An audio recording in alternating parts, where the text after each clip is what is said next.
भगवान श्री कृष्ण का ही आज चिंतन करिए, भगवान का ही आज ध्यान करिए, स्मरण करिए। आज के दिन ही आज से लगभग 5252 साल पहले भगवान श्री कृष्ण इस धराधाम में हम सबके कल्याण के लिए अवतार लेकर के आए थे। आज से लगभग 5252 वर्ष पहले भगवान इस धरा पर अवतार लेकर आए और उन्होंने आकर के इस संसार की समस्याओं को खत्म किया। लड़ाई लड़ी, भगवान को भी लड़ना पड़ा, कंस से लड़ना पड़ा कि नहीं? भगवान को भी आकर के समाज में चल रही कुरीतियों को समाप्त करना पड़ा। भगवान को भी आकर के शिशुपाल की गालियां खानी पड़ी। क्या खानी पड़ी? 100 गालियां रोज नाश्ते में मिलती थी। भगवान श्री कृष्ण का नाश्ता किससे होता था? शिशुपाल की गालियों से। लेकिन ये सब गालियां सुनना, कंस ने इनके माँ बाप को बंदी बना लिया, जेल में डाल दिया, नाना प्रकार का कष्ट दिया। लेकिन इन सब के बीच में रहकर भी भगवान ने धर्म की स्थापना की। भगवान श्री कृष्ण ने ऐसा कोई काम नहीं किया जिससे धर्म की हानि हो। आप भी अपने जीवन में ऐसा कोई काम मत करिए जिससे धर्म की हानि हो जाए। धर्म की हानि किससे होती है? जब आप झूठ बोलते हैं तो धर्म की हानि होती है। जब आप सच बोलते हैं तो धर्म का लाभ होता है। जब आप अपनी पत्नी को धोखा देते हैं तो धर्म की हानि हो जाती है। किसकी हानि होती है? जब आप अपनी पत्नी को धोखा देते हैं, जैसे रावण ने मंदोदरी को छोड़कर सीता मां की तरफ नजरें मिलाईं, तो मंदोदरी ने पूछा कि स्वामी आप बताइए, आपने मेरे साथ धर्म किया कि अधर्म किया? क्या आपका ये जो काम आपने किया है, क्या ये सब करना धर्म था? ऐसा मंदोदरी ने पूछा रावण से। महाराज, आप इतने बड़े ज्ञानी हैं, इतने बड़े पंडित ज्ञानी राजा हैं, बताओ महाराज, क्या आपने मेरे साथ धर्म किया है? तो रावण ने क्या कर दिया? धर्म की हानि हो गई। भरी सभा में द्रौपदी के कपड़े उतार रहे हैं दुशासन, दुर्योधन। द्रौपदी ने पूछ लिया, बताओ महाराज, क्या ये धर्म है? बताओ, क्या ये धर्म है? इसलिए आप लोग कभी भी ऐसा कोई काम मत करिए जिससे धर्म का सिर झुक जाए। आप ऐसा काम करिए कि धर्म का सिर ऊपर हो गर्व से। जब आप धर्म को बचाएंगे तो धर्म आपके संग आके खड़े होगा, और जहां धर्म खड़ा होता है वहां कृष्ण खड़े हो जाते हैं। इसलिए जब जब होय धर्म की हानि, बाढ़हि असुर अधम अभिमानी, तब तब धरि प्रभु विविध शरीरा। जब जब धर्म की हानि होती है, जब जब होय धर्म की हानि, बाढ़हि असुर, कौन बढ़ जाते हैं? असुर। बाढ़हि असुर अधम, अधम मतलब दुष्ट, और अभिमानी, जब अभिमान बढ़ जाए, दुष्ट बढ़ जाए, जब राक्षसी वृत्तियां बढ़ जाएं, तब तब भगवान इस धरती पर अवतार लेते हैं और धर्म को बचाते हैं। इसलिए आप लोग धर्म को बचाकर चलिए। आजकल लोगों का स्वभाव राक्षसी होता चला जा रहा है। अच्छा बताओ, देवताओं की संख्या ज्यादा होती है कि राक्षसों की? किसकी संख्या ज्यादा होती है? देवता कम होते हैं। इस संसार में भले लोग कम होंगे और बुरे लोग, आज भी आप देख लो, आप जैसे अच्छे लोग कम हैं, वरना बुरे बुरे लोगों से दुनिया भरी है। ना खाने का ज्ञान, कुछ भी खा रहे हैं, हत्याएं कर कर के खा रहे हैं। इसलिए अच्छे लोग कम हैं। पूरी दुनिया में यदि अच्छे लोग कहीं हैं जो धर्म को ठीक ठीक जानते हैं तो वो अच्छे लोग भारत में ही हैं, वरना दुनिया के लोग धर्म को नहीं जानते मेरी माँ। मैंने दुनिया को जाके देखा है कुछ कुछ, बाहर पैसा है मेरी माँ पर धर्म नहीं। क्या है? पैसा है, पैसा कमाना हमारा उद्देश्य, मूल पैसा था ही नहीं। हमारा उद्देश्य है धर्म। हमारे कृष्ण ने क्या किया? धर्म की स्थापना। राम ने क्या किया? धर्म की स्थापना की। हम तो राम कृष्ण के देश में रहते हैं जहां धर्म ज्यादा है। जब जब धर्म पर अत्याचार हुआ तब तब भगवान खंबा तोड़ के प्रकट हुए कि नहीं? तो आज उन्हीं परमेश्वर भगवान श्री कृष्ण का प्राकट्य उत्सव है। दुनिया में पैसा है, धर्म नहीं। लोग कहते हैं कि फलाना देश तरक्की कर गया, फलाना देश बहुत आगे बढ़ गया। ठीक है, पर आपको लगता है भारत से आगे कोई है? देखो, टेक्नोलॉजी में तो भारत से आगे कुछ लोग हैं, टेक्नोलॉजी में आगे हैं, विज्ञान में भी बहुत आगे हैं, कुछ लोग होंगे, बात सही है। हमारे देश में विमान नहीं बनता, अब बनने लग जाए तो अच्छा है। जैसे फ्लाइट उड़ती है ना, तो ये प्लेन हमारे देश में थोड़ी बनती है, हम लोगों को खरीदना पड़ता है। अभी अहमदाबाद में जो प्लेन हादसा हुआ, वो प्लेन जो टकरा गई, गिर गई, एक्सीडेंट हो गया, वो प्लेन हमारे भारत में थोड़ी बनती है। हम लोग अमेरिका से प्लेन खरीदते हैं, है ना? तो अमेरिका में एक शहर है सियाटल, वहां पर ये बोइंग का बहुत बड़ा हब है। बोइंग फ्लाइट जो बनाती है उस कंपनी का नाम है बोइंग, वहां पर बनती है। वो पूरी दुनिया को फ्लाइट बेचते। एक एक फ्लाइट 2-2 हजार करोड़ की होती है, 5-5 हजार करोड़ की होती है। अभी जो फ्लाइट टकराई, एक्सीडेंट हुआ, ये फ्लाइट लगभग 2000 करोड़ की थी, ज्यादा की ही रही होगी लगभग। अब सोचिए, एक एक विमान 2-2 हजार करोड़ का है। बात समझ रहे हैं? ऐसे विमान हमारे देश में हजारों हैं। तब सोचिए, हजारों विमान यदि ऐसे हमने लिए तो हमारा पैसा चला तो वहीं गया, तो वो देश मजबूत हो गया। इसलिए इस टेक्नोलॉजी पे हमें भी काम करना चाहिए, खुद का विमान हमें बनाना चाहिए। तो टेक्नोलॉजी पे अभी हम पीछे हैं, पर अब आगे आ सकते हैं यदि हम सब काम करें तो। लेकिन फिर भी मैं कहूंगा कि अमेरिका इत्यादि देश पैसों में भले आगे हो सकते हैं, पर संस्कारों में आज भी पूरी दुनिया में भारत ही आगे है। किस में आगे है भारत? किस में आगे है? हाँ, और हमारे देश की पहचान ही हमारे संस्कार है। इसलिए हम आपसे प्रार्थना करते हैं, संस्कारों को बचाइए, बिगाड़िए मत। तो आज हमारे भगवान संस्कारों के लिए ही प्रकट हुए। बोलिए कृष्ण कन्हैया लाल की जय, कृष्ण जन्माष्टमी की जय, जय श्री राधे। आज रात्रि को हम उत्सव मनाएंगे, ठीक है, आपके साथ। कल हम लोगों ने सुना कि भगवान विदुर जी महाराज मैत्रेय जी के पास गए, कहा भगवान सृष्टि किस तरह करते हैं? तो भगवान नारायण से ब्रह्मा जी होते हैं, ब्रह्मा जी के अनेक संत उत्पन्न किए उन्होंने।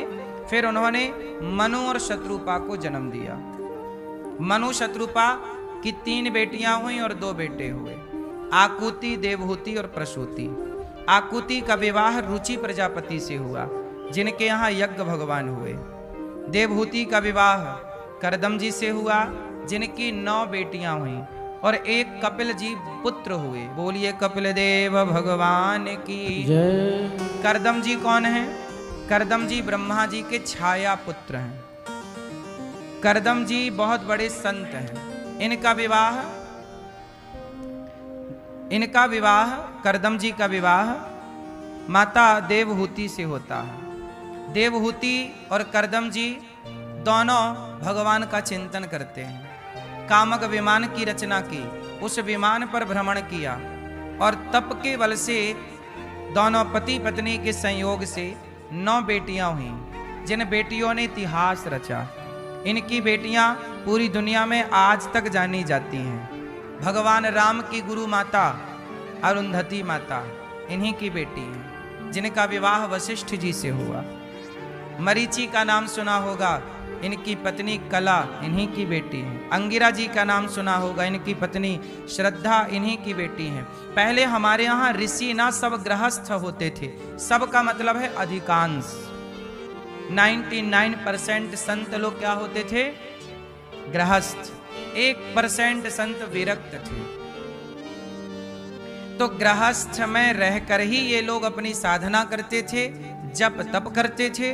और जैसे करदम जी गृहस्थ हैं, इनकी 9 बेटियां हुई, तो इनकी 9 बेटियां जिन ऋषियों को ब्याही गईं, वो सारे ऋषि भी तो गृहस्थ हो गए। गृहस्थ धर्म आ गया कि नहीं? इसलिए 4 आश्रम है, ब्रह्मचर्य, गृहस्थ, वानप्रस्थ, सन्यास। बताओ सबसे बढ़िया कौन होता है? हैं? गृहस्थ आश्रम सबसे उत्तम। क्यों गृहस्थ आश्रम सबसे बढ़िया? क्यों? उत्तर दो मेरी मां।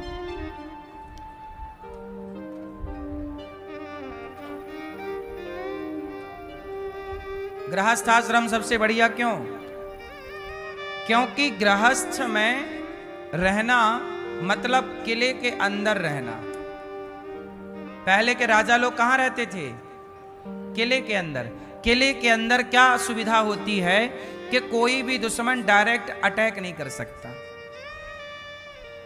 कोई भी दुश्मन आप पर डायरेक्ट अटैक, क्योंकि किला ऊपर होता था और ऊपर से नीचे दिखता था कि कौन आ रहा है, कौन जा रहा। ऊपर से हम हमला कर सकते थे, पर वो हम पर गोली नहीं चला सकता था। ये किले की बनावट थी कि हम उस पर वार कर सकते हैं, पर वो हम पर वार। ये किले की, पुराने भी किले जितने हैं आप विजिट कर सकते हैं, उनकी बनावट ऐसी है। तो पत्नी क्या है? गृहस्थ क्या है? किला। आप गृहस्थ हैं मतलब आप सुरक्षित हैं। काय से सुरक्षा है? बोलो, किससे सुरक्षा है? हाँ, स्त्री भी सुरक्षित है गृहस्थ में, पुरुष भी सुरक्षित है गृहस्थ में। क्यों से? क्योंकि गृहस्थी यदि नहीं है तो मन भटकने की संभावनाएं ज्यादा हैं। इसलिए विवाह करते थे कि मन भटकेगा, किसी पराई स्त्री में जाए, उससे बेहतर है घर पे ले आओ अपनी स्त्री, विवाह कर लो, पत्नी के साथ रहो। पत्नी के साथ रहोगे तो धीरे धीरे आप पत्नी के संग रहते रहते संसार का सुख लेते लेते आपका मन भगवान में लग जाएगा कि अब इस सुख में कुछ नहीं धरा, चलो भगवान की तरफ, वही शांति है, वही आनंद। धीरे से मोड़ दो भगवान की तरफ। यदि किसी का विवाह, अब जैसे 40-40 साल के कुछ लोग हैं, कुछ लोगों का ब्याह नहीं होता, शादी नहीं हो रही है, तो उन लोगों से कहो कि भैया मन भगवान में लगाओ, तो वो मन भगवान में लगाते नहीं है, क्योंकि गृहस्थी का स्वाद नहीं मिला ना। तो उनका मन तो क्या है, आपने कहावत सुनी होगी, गृहस्थी वो लड्डू है जो खाए वो पछताए और जो ना खाए वो बहुत पछताए। अभी एक वाक्या ऐसा हुआ, हम कथा करने गए एक जगह, तो वहां एक आदमी आया, मेरे गांव के पास का ही व्यक्ति था। उसने मेरे से कहा कि गुरुजी, हमारी उम्र हो गई 40 साल लगभग, हमारे पास खेती बाड़ी भी है, पर हमारा विवाह नहीं हो रहा है। तो हमने उनको सलाह दी कि आप अपना मन, 40 साल हो ही गए, अब मन भगवान में लगाओ, चिंतन करो। तुलसीदास जी ने मन, विवेकानंद जी ने, सूरदास जी, रैदास, सब ने भगवान में मन लगाया, कल्याण हुआ। आप भी लगाइए। वो माने नहीं। तभी कुछ दिनों के बाद पता चला कि उनके पास कोई लड़की का फोन गया वो लड़की मुसलमान थी, हिंदू बन के फोन लगाई, बुलाया कि आओ हम आपसे विवाह करेंगे। तो ये आदमी तो अब जिसका ब्याह 40 साल तक ना हो, वो तो लड़की का फोन आए तो वो तो हक्का बक्का हो गया। पहली बार किसी लड़की ने ऑफर किया है कि हम तुमसे ब्याह करेंगे, पागल सा हो गया। चला गया तो उस लड़की ने कहा कि हम तुमसे विवाह तो करेंगे, पर पहले पूरी जमीन जायदाद हमें नाम करो। बेचारे ने उसके नाम भी कर दिया, और जैसे ही नाम पे हुआ तो उसने उसको मार डाला। कहानी खत्म, मार दिया। बाद में वो पकड़े गए, जेल में हैं। तो कुल मिला के हम कहां पहुंच गए? यदि हमारा विवाह टाइम से हो जाए, तो टाइम से विवाह यदि हो जाएगा तो आपको पराई स्त्री परेशान नहीं कर सकती, पराया पुरुष परेशान नहीं कर सकता। इसलिए कहते हैं कि गृहस्थी जरूरी है। संसार का सुख यदि आपने पूरा ले लिया तो आपके मन को भगवान में लगने की संभावनाएं ज्यादा हैं। यदि सुख नहीं लिया तो मन बार बार वहीं जाएगा, स्त्री में या पुरुष में, वहीं। इसलिए विवाह करो, संसार का सुख ले लो, सुख लेकर देख लो कि कितना सुख है, फिर पूर्ण रूप से समझ लेना कि ये सुख कुछ भी नहीं है। इससे बड़ा करोड़ों गुना सुख भगवान की शरण में है, भगवान के चिंतन में है, भगवान के ध्यान में है। इसी से भला होना है, इसी से कल्याण होना है। संसार के सुख की कोई पूर्ति नहीं है। आप कितना भी सुख भोग लो, पर कभी आपका मन भर ही नहीं सकता। सत्संग करोगे, कीर्तन करोगे तो भगवान की कृपा होगी, और जब कृपा होगी तब आप संसार से विरक्त हो सकते हैं, वरना 80-80 साल के लोगों का भी मन भटकता है। बोलो हाँ। शरीर से आदमी भले बुढ़ा हो जाए, पर मन से बुढ़ा नहीं होता, मन सदा जवान रहता है। मन कहता है ये मिल जाए, ये मिल जाए। इसलिए जिसका मन प्रभु में लग गया उसी का भला हो सकता है ना मेरी माँ। वरना लगे रहो संसार में, लगे मर जाओ। मर के क्या पाओगे? फिर 84 का चक्कर पाओगे। और भगवान में लग गए तो मोक्ष की ओर बढ़ जाओगे, कल्याण कर लोगे। हाँ या ना? करदम जी महाराज की 9 बेटियां हुई, 9 ऋषियों से विवाह कर दिया। करदम जी ने कहा देवी आज्ञा दो, अब मैं जाऊं कहाँ? बोले अब होगी पूर्ति, अब मैं भजन करूं। एक समय के बाद ना मन को मैया त्याग दो सबसे। एक टाइम बाद देखो, गृहस्थी में रहो, पत्नी पति रहो, बच्चा बच्ची रहो, सब रहो, पर एक समय बाद जब आपको लगे कि अब देखो बुढ़ापा करीब है, मृत्यु नजदीक है, अब सबसे मन हटा के ईश्वर में मन लगाओ। इसी से आप सबका भला है।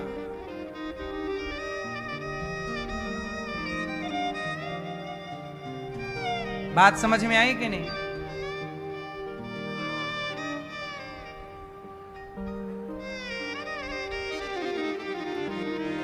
आपका मन यदि ईश्वर में लग जाए तो इससे बढ़िया बात क्या हो सकती?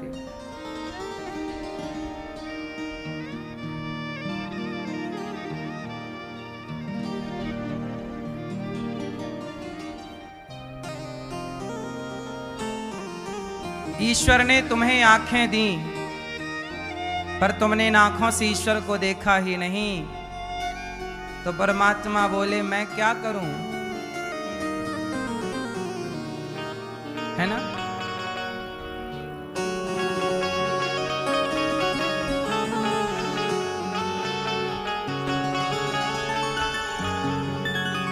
तुझे हीरा जन्म मैंने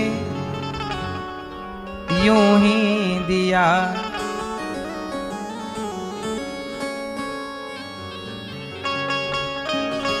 तुझे हीरा जन्म दिया परमात्मा ने,